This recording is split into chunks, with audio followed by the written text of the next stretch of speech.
In 2019, if you want anointing, you have to come and visit the man of God in the bedroom, and he will shower you with the anointing there.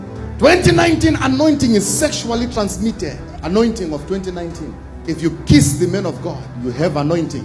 2019, you sleep with the man of God, you are now a prophetess. In 2019, we ordain each other by sex. You are ordained sexually. Married men of God abusing and sodomizing young boys in the church, and they are quiet because they are told if you speak, you die. Do you know how many women are dying inside today and they can't speak? That the man of God has been abusing me since I was young, and they can't speak about it because the man of God said if you speak, you die. Do you know how many are suffering today? What we did here, if I ever hear about it anywhere, you are dead.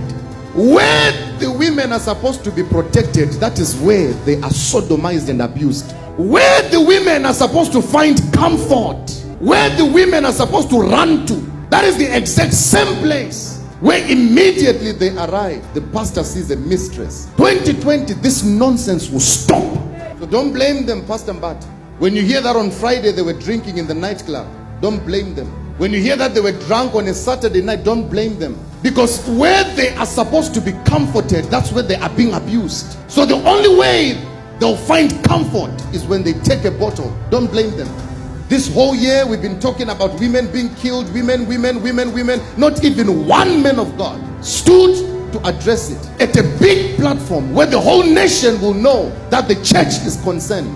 Not even one, because most of us, we are guilty as charged. We have just not yet been arrested, but most of men of God have abused women in the church, and all of them are quiet and they are afraid of speaking out because the men of God say, me and you were in a covenant. Covenant nonsense. There was a march the other day of women marching against gender-based violence. Men of God are afraid of addressing these things because the same violence that they have to address is exactly what they do to their own wives at home. Daughters in the church, young girls in the church don't have respect for the pastor's wife because of the looseness of the zip of the men of God.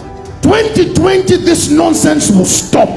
Who will serve the church? But something needs to be done in the house of God. The biggest sex trafficking business is in the church. The biggest human trafficking business is in the church.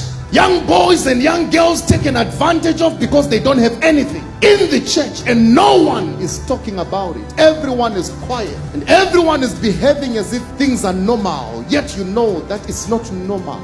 A few are getting handouts from the pastor. What about the majority who are not getting nothing, but they're afraid of speaking out?